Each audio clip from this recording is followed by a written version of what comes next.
Jesus Christ has many roles and subsequently called by a name related to the role. கர்த்தராகிய இயேசு கிறிஸ்துவுக்கு பல பாத்திரங்கள் உண்டு. அந்த பாத்திரத்தின் அடிப்படையில அவருக்கு பெயர்கள் உண்டு.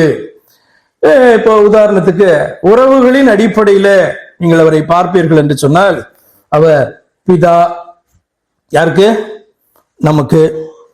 அவர் பிள்ளை என்று வேதம் சொல்லுகிறது, நமக்கு அல்ல, பிதாவுக்கு, அதாவது தேவனுக்கு பிள்ளை என்று வேதம் சொல்லுகிறது எபிரேய புஸ்தகம் 2ஆம் அதிகாரத்துல.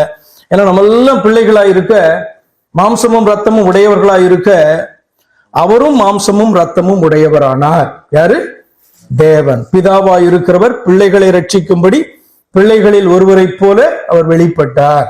அப்ப அவருக்கு பிதா என்கிற டைட்டில் உண்டு, உறவுகளின் அடிப்படையில பிள்ளை குமாரன் என்கிற டைட்டில் உண்டு, சகோதரன் என்கிற டைட்டில் உண்டு. ஏன்னா நம்மில் போற ஒருவரா வெளிப்பட்டா நமக்கு சகோதரன் டைட்டில் உண்டு, நமக்கு சிநேகிதன் என்கிறதான ஒரு பெயர் உண்டு, இரத்த சம்பந்தமான நெருங்கின உறவின் முறையான் என்கிறதான ஒரு டைட்டில் உண்டு. இரத்த சம்பந்தமான நெருங்கின உறவின் முறையான் கேள்விப்பட்டிருக்கீங்களா?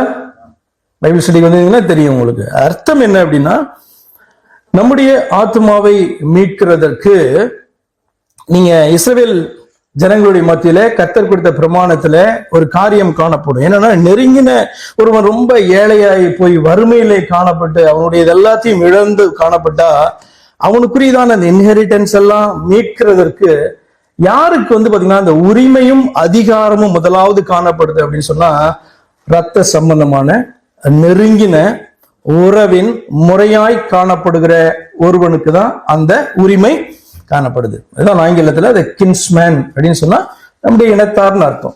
கின்ஸ்மேன் ரிடீமர் அப்படின்னு சொன்னா நம்முடைய இழந்து போனதெல்லாம் மீட்கிறவர் என்று சொல்லியார். அப்ப நம்முடைய உறவின் முறைமையின் படி பாத்தீங்க அப்படின்னு சொன்னா, மனிதர்கள் இவ்வளவு பேர் காணப்பட்டாலும் எல்லாருக்கும் நெருங்கின ஒரு உறவின் முறையாய் காணப்படுகிறவர் யார் என்று சொன்னால் கர்த்தராகிய இயேசு கிறிஸ்து. ஏன்னா நீங்க தனித்தனியா சொன்னீங்கன்னா உங்களுக்கு நெருங்கிய உறவின் முறையான ஆண் உறுப்பினர் உங்களுடைய இனத்துல யார் அப்படின்னா நீங்க என்ன பண்ணுவீங்க? சொல்லுவீங்க. என்ன? அப்பா இருந்தா அப்பாவை சொல்லலாம், க்ளோஸ் பிரதர் இருந்தா பிரதர் சொல்லலாம், பிரதர் இல்லைன்னா அடுத்த க்ளோஸ் யார், அடுத்த க்ளோஸ் யார், இப்படி சொல்லிக்கிட்டே போகலாம். ஆனா நம்ம எல்லாருக்கும் ஒருத்தர் பொதுவாக உண்டு என்று சொன்னால் யாரு? எனக்கும் பாத்தீங்கன்னா ஒரு நெருங்கின உறவனா இருக்கணும். அது காணப்படுறதான அந்த சகோதரனுக்கும் நெருங்கின உறவின் முறையாய் அவர் காணப்பட வேண்டும். அப்படி ஒருவர் உலகத்திலே காணப்படுற எல்லா ஜனங்களுக்கும் உண்டு என்று சொன்னால் அவர் யார் என்றால் கர்த்தராகிய. புரியுதா உங்களுக்கு வித்தியாசம்? அப்போ ஒவ்வொருவரை தனித்தனியா எடுத்து பார்த்தீங்க அப்படின்னு சொன்னா நெருங்கின உறவின் முறையார் என்று ஒருவரை சொல்லலாம். அவருக்கு தான் அந்த உரிமையும் அதிகாரமும் காணப்படுது, மீட்கிற உரிமை. ஆனா எல்லாரையும் மீட்கணும் இல்ல, என்ன மட்டும் உங்களை மாத்திரம் அல்ல, எல்லா ஜனத்தையும் மீட்க வேண்டுமானால் அதற்கு ஒருவருக்கு உரிமையும் அதிகாரமும் உண்டு என்று சொன்னால் அவர்தான் கர்த்தராகிய இயேசு கிறிஸ்து. அப்ப இப்படி உறவின் அடிப்படையில இயேசு கிறிஸ்துவுக்கு பல பெயர்கள் உண்டு. அதிகாரம் மற்றும் செயல்களின் அடிப்படையில அவர் சிருஷ்டிகர், இரட்சகர், மீட்பர், ராஜாதி ராஜா, நியாயாதிபதி, ஏக சக்கராதிபதி, பரிந்து பேசுகிறவர், பிரதான ஆசாரியர். இதெல்லாம் அதிகாரம் செயல்களின் அடிப்படையில. பலியை செலுத்துகிறவர், மேய்ப்பன், ஆட்டுக்குட்டி. நிறைய ஆட்டுக்குட்டிகள்ல ஒருத்தர். இன்னொன்னு பலியாக செலுத்தப்பட வேண்டிய ஒரே ஆட்டுக்குட்டி. இப்படி நிறைய பாத்தீங்கன்னா அவருடைய அதிகாரம் மற்றும் செயல்களின் அடிப்படையில இன்னும் நீங்க யோசித்து பாத்தீங்கன்னா நிறைய டைட்டில்ஸ் உங்களுக்கு வரும். அடுத்து உன்னதமானவர், சுப்ரீம் பீயிங் என்பதன் அடிப்படையில சர்வ வல்லமை உள்ளவர். அர்த்தம் என்ன? சர்வ வல்லமை உள்ளவர்னா ஒரே ஒருத்தர் தான். என்னன்னா எல்லா பேருக்கும் வல்லமை காணப்படலாம், தூதர்களுக்கு கூட வல்லமை காணப்படலாம். ஆனா சர்வ வல்லமை உடையவர் அப்படின்னு சொன்னா ஒருத்தர்னு அர்த்தம், ஒரே ஒருவர். தேவன் என்கிறதான டைட்டில், கர்த்தர் என்கிற டைட்டில், ஆண்டவர், சர்வ ஞானம் உள்ளவர், சர்வ வியாபி அப்படின்னா எங்கும் நிறைந்தவர் என்ற அர்த்தம், சர்வத்தையும் அறிந்தவர், ராஜரிகம் செய்கிறார், அதாவது அவருடைய ராஜரிகம் சர்வத்தையும் ஆளுகிறது அப்படின்னு வாசிக்கிறீங்களே. இதெல்லாம் உன்னதமானவர், அதாவது சுப்ரீம் பீயிங் என்பதன் அடிப்படையில் அவருக்கு காணப்படுகிறதான பெயர்கள்.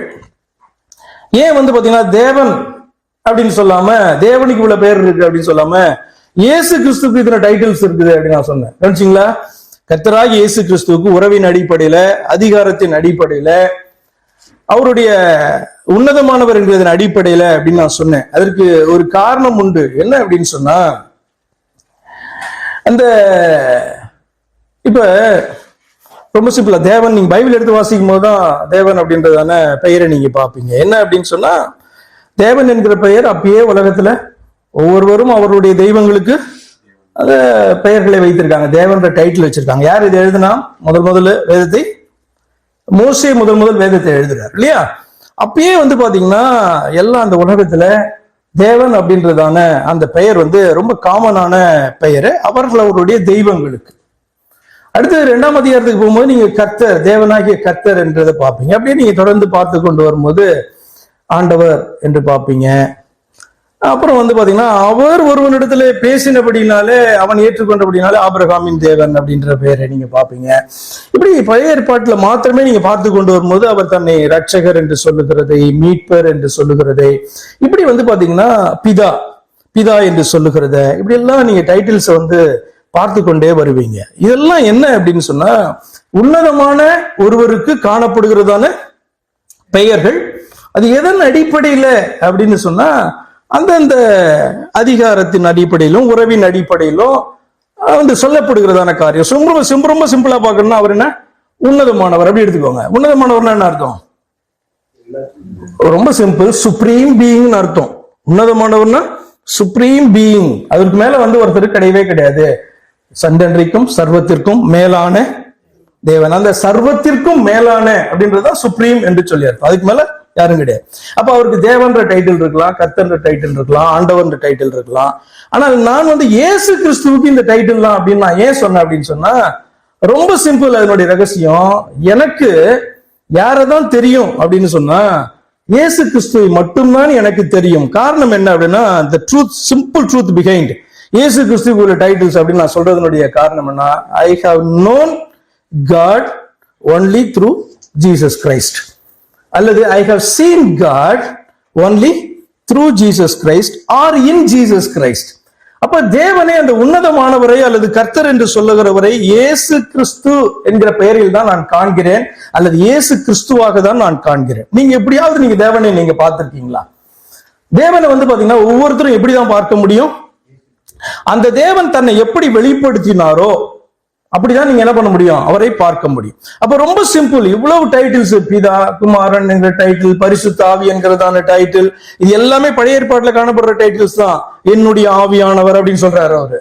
அப்ப எல்லா டைட்டில், என்னுடைய தாசன் என்று சொல்லுகிறார். எல்லா டைட்டில்ஸும் பெயர்களும் பழைய ஏற்பாடு புத்தகத்திலே காணப்படுகிறது. ஆனால் இந்த தெய்வத்தை நான் எப்படியாக அறிகிறேன் என்று சொன்னால், யாரை தெய்வமாக, யாரை சுப்ரீம் பீயிங்காக நான் அறிகிறேன் என்று சொன்னால், இயேசு கிறிஸ்துவாக தான் நான் அறிகிறேன். நான் அப்படினால்தான் இயேசு கிறிஸ்துவுக்கு இத்தனை டைட்டில்ஸ் காணப்பட்டுச்சு அப்படின்னு நான் சொன்னேன்.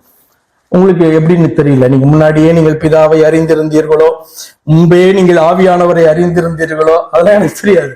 ஆனா எனக்கு தெய்வம் என்று ஒருவர் உண்டு என்று தெரியும். ஆனா யாருன்னு தெரியாது. ஆனால் எப்பொழுதுதான் பாத்தீங்கன்னா அவர் தன்னை வெளிப்படுத்தினாரோ அப்பதான் பாத்தீங்கன்னா இவர் தான் தெய்வம், இவர் என்று வேறு ஒரு தெய்வம் இல்ல. இருள் தான் காணப்படுது. ஒளியை தேவன் உண்டாக்கின பின்பு எனக்கு வித்தியாசம் தெரிகிறது. ஒளிக்கும் வெளிச்சத்துக்கும் இருளுக்கும் வித்தியாசம் தெரியுது. ஏன்னா அந்த இடத்துல ஒளி இல்லைன்னா இருள் ஆயிடுது. ஒளி வந்துட்டா அங்க இருள் மறைந்து விடுகிறது. அப்ப தேவன் தன்னை வெளிப்படுத்தின பின்பு, நான் தான் அவர் என்று சொன்ன பின்பு, அதற்கு பின்பு நான் எங்கோ பார்த்து யாரையோ தொழுது கொள்ளக்கூடாது, வேற எங்கோ தெய்வம் இருக்கிறார் என்று சொல்லி எண்ணி என்னை ஏமாற்றிக் கொள்ளக்கூடாது. ஆனபடினால்தான் இயேசு கிறிஸ்துவுக்கு இத்தனை டைட்டில்ஸ் இருக்கு அப்படின்ட்டு நான் சொன்னேன்.